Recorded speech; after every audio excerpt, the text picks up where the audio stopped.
Hello there, sword friends. Today I'm going to tell you about this sword. This is the Darksword Armory Medieval Knight Sword, and this configuration is $630, it being sharpened with the scabbard. They go up to $755 for the sharpened scabbard with interlaced belt, and nowadays on their website they offer some customization options for coloring on both the grip and on the scabbard, I believe, as well as different options for polish on the sword, as well as the furniture they offer.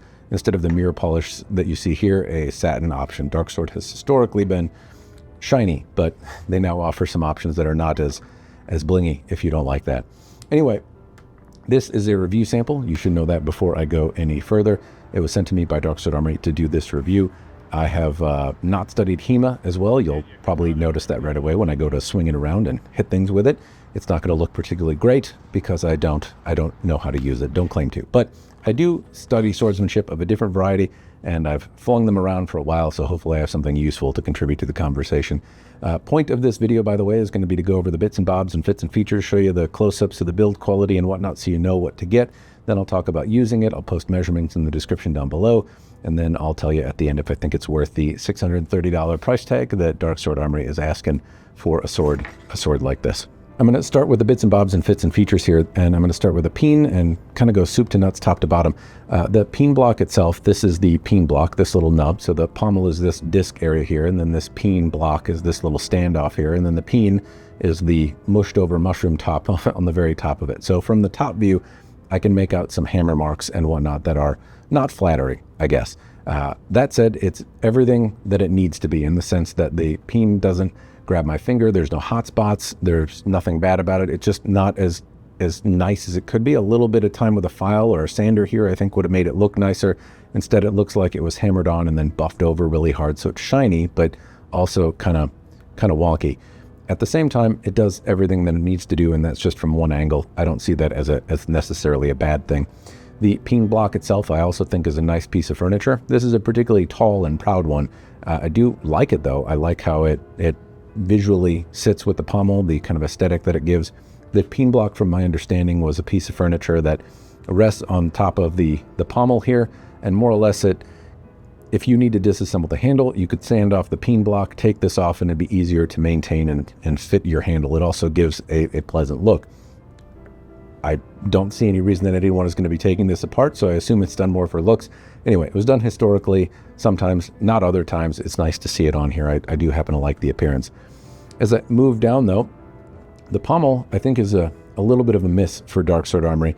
It has a nice look, but there have been a number of swords in this price point that have impressed me by providing some taper. So seldom, at least as I understand it again, were pommels perfectly symmetrical pieces. They swelled and maybe were wider in one hand or kind of canted down in another, and it's something that's pretty rare to see in reproductions nowadays. But Darksword Armory is not at the highest end price, but they're one of the more expensive offerings in the mid tier, and it'd be nice to see a little bit more dimension in the pommel if it had some more angles and stuff going on. As it is, though, it is a handsome looking pommel. It has a recess area here that you could attach a coin or something like that. And these areas are not sharp. I can't, if I hold it and wiggle my hand on it, it doesn't hurt. I don't generally like wheel pommels no matter what I do. They always seem to rub into the flub of my hand, but this one doesn't have any sharp ledges on it. It's also buffed quite well. And I can tell you that it is made out of some sort of mild steel because it is rusting. No matter what I do, I can't quite seem to keep it as clean and rust-free as I would like. So it is certainly made of a steel that is rustable for what that's worth. And I do like the polish. It used to make me think that they were cheap, but I happen to have developed an appreciation for polished pommels and peens and nuts and stuff. Anyway, I digress. The pommel is a fine looking pommel. The grip, as I move on, has this ledge from Darksword Armory, and it's something that I see often enough. If I pull at it, I can start to peel the grip off, and that is not an ideal thing. So ideally this were glued down a little bit more, and the seam that I can get my finger on would be removed. I say that because if I held this with a glove and was really manipulating it a lot, I get the feeling that the leather would have issues, that I might be sanding it and gluing it and futzing with it myself. But I will admit that I've used this sword. That hasn't happened. I specifically have to try to get a fingernail on it to peel it off, but then I can. As it is, it looks nice. It has the kind of the wrapping marks from twine being wrapped around it. It has risers on it, which are tastefully placed, and I like the way they rest in my fingers. It kind of gives me some additional purchase on the sword. I like how the grip transitions as well. I don't see like a bunch of schmutz and yucky bits around here. Sometimes with Darksword Armory swords in the past, I've seen like residue in terms of dye or epoxy or something like that. I don't make any of that out here. And I also see that the grip is well shaped. It looks like it's made to fit these fittings quite well. It doesn't stand proud in areas that are awkward to the eye. Now that said, if I move up to the Crossguard here, this I really do happen to like. Sometimes Darksword Armory swords have a more fantasy-esque appearance. They offer some that are more traditional looking, I guess, or historic looking, and some that are fantasy. And they, I think, are clear on which ones are which. This one is trying to be more historical, and I really like the overall look here. We have a hexagonal, kind of fluted looking quillin that pops out here. It comes out at a taper, it thins out here and then swells. It comes to a nice central ridge. It's shiny. It has like this quintessential sword hilt look, and I do happen to think it's very handsome. And I like how it rests in the scabbard and just the overall appearance of the sword. If I go down to the gap in the crossguard as well, it is exceptionally small for a Darksword Armory piece, in that I usually see them quite a bit larger. This one looks like it's had more attempt at being tighter. Now, if I look in the space with the fuller, naturally it's not closed off there. I do make out like resin, epoxy, or something like that, but that isn't necessarily a bad thing because it's keeping water and any other stuff from the water bottles I cut from riding down and rusting in the hilt in areas that are hard to clean. If I talk about the scabbard here, it's pretty customary in terms of Darksword Armory scabbards. So we have the little flaps here. I can make out a little bit about how the sausage is made underneath them, so they're not super clean on the opposite side, but they're not also completely open. You have nice risers here. There's a metal chape at the end. This one also is not jutting out at all. This looks reasonably tight and well fit. Sometimes these edges kind of flare out a little bit, and if you have this walking around in your belt and it catches on a tablecloth or something hanging because this little hook is sticking out, waiting to embarrass you, that can be problematic. I don't see that as a problem here. It's also doesn't slide out, but with a tug will immediately release and generally doesn't fall out of the scabbard, but it's got a reasonable amount of tension to it. It's not rattling a lot as I move it around either, which is overall quite nice. On the back side of the scabbard, there's stitching that runs along the line here. And I can kind of make out the area in the scabbard. I can kind of see the wood core, but you really have to stare into the abyss to take too much notice of it. There's a Darksword Armory maker's mark on the one side of the sword here. There's a fuller on the blade, incidentally, that runs about 2/3 up the blade, which then transfers into a diamond cross section. This is supposed to be a Type 14 blade, as I understand it, and it just looks different than other Type 14 blades that I've seen. So I'm not saying it isn't. Oakshot's typology is broad in some ways and narrow in others, and I admittedly don't understand it super well. But this is supposed to be a Type 14 blade, and it's just a little longer than other Type 14 blades, and also it's stout and kind of hardy like Type 14 blades, but it's not as wide here, and it's a little bit longer. And that doesn't mean that it isn't a Type 14 blade. It's just different than the other Type 14 blades that I've had. I've had the Albion, well, I've had all the Albion Type 14 blades because I think they look really cool, but I've kept the Sovereign. I've had the Arms and Armor Henry V, which is like a Type 14 blade. I have one from Swordier that is a Type 14 blade that is probably not super historic because it's lighter in the hand, but this has the stout feeling of a Type 14 blade, but the handle is longer and the blade is not as wide, and the blade is a little bit longer than I'm accustomed to seeing. Is that still a Type 14 as Darksword Armory describes it? I don't know, but if you know, throw it in the commentary down below.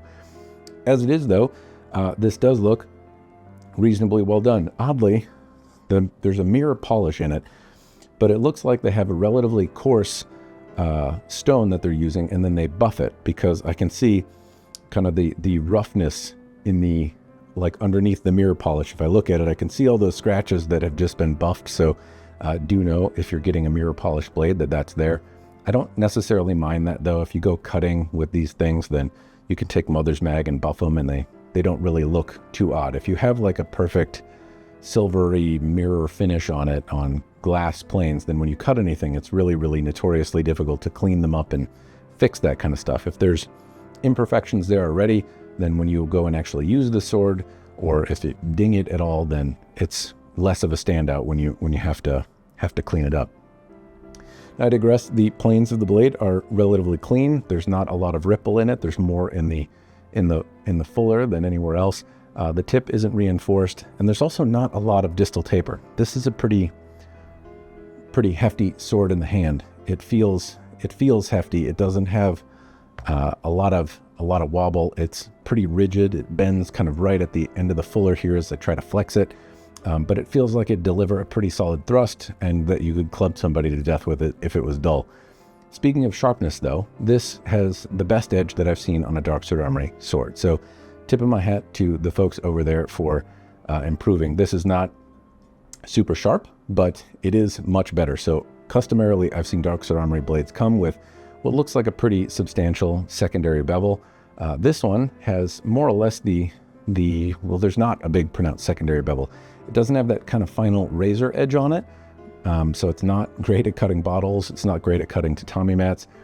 At the same time, it has a profile that I think I could clean up without too much work, as opposed to the secondary bevels that I see, which often take a little bit more, and I don't think I could get them as sharp. This gives me the impression that I could probably sharpen this up and have it do a pretty suitable job at cutting. I don't think it's ever going to win me any awards. It's a pretty thick sword. I'm not sure how accurate I'm going to be or how good a cutter it's ever going to be, but the edges I know could be honed up quite a bit, and it has a much better profile on it.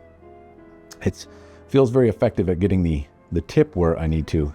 Throwing it out in a cut it's a little less comfortable for me, but the wheel pommel doesn't hit me in the flub of my hand all the time.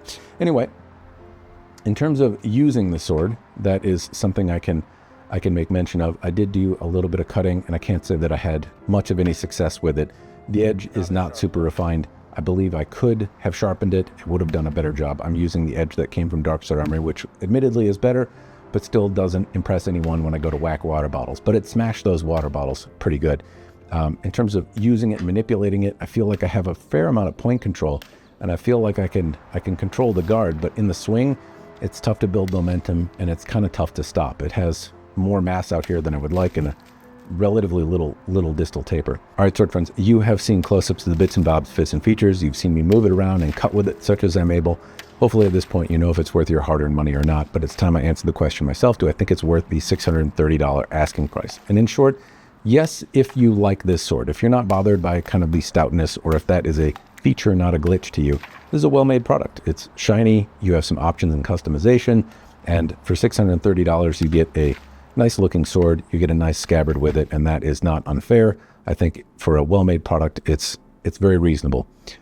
For me personally, no, because I don't like the way it feels. Now, it's not fair because I generally don't like any Type 14 sword. Swords that are cumbersome, that I don't feel like I can maneuver well, are generally not things that I gravitate to, and that's one of these. Now, I don't know if my suggestions for weight reduction are really appropriate with a Type 14, but there's very little that I would change about it. The main thing being just I wish it were a little lighter. I think you could preserve the spirit of the sword while at the same time lightening it up just a little bit. I think you could still make it stout and impactful and you know, a brutal sword, but at the same time just improve the maneuverability a bit. Those are the swords that I tend to gravitate to. And if I'm thinking, I have the Windlass Royal Armories line now, and I have the Balor Arms in partnership with LK Chen. And both of those sword manufacturers are making stuff that seem to be lively in the hand, that when I pick it up, I smile, right? And it's not that I've tested every single one, but the Templar sword from LK Chen, a very different sword, but still a single-handed sword that's a little bit on the long side with a fuller. It's different, but similar. I don't like that sword type either, but when I move that one around, it cuts well, and it just kind of brings a smile to my face. I like that sword. The Windlass Royal Armory's single-edged arming sword is another arming sword. This is an arming sword. It also, granted, very different type of sword, but also just lively in the hand, really felt maneuverable. So for me personally as a collector, I tend to gravitate towards those things that I feel like I can go out and have fun with in my backyard, that are lively and more nimble. This is maybe a stouter piece because it's designed for nightly combat, and so perhaps it's just not something I'm ever going to be a fan of. But that would be the caveat, and so I'm hesitant to say that it's poorly done, as opposed to just it's supposed to be for nightly combat. You're fighting armored opponents, and this is supposed to be a stout sword. That may well be the case, but I do think that being overbuilt is something that I've constantly seen in Darksword Armory products. If I think about just about every sword that I've seen, they all tend to feel pretty robust in the hand, and that could be that's the way they like to make swords. But it'd be nice to see them refine some of the designs that they have, because I think this is an incredibly handsome sword, and if it moved in a way that kind of delighted me as much as the way it looked, then I think it would be a lot easier for me to say, hey, I would like to have one of these in my collection myself. Anyway, those are my thoughts. I do want to say thank you though for the folks at Darksword Armory for sending me the sword. Hopefully you found the video interesting. That's all I've got though. Cheers, and thanks for watching.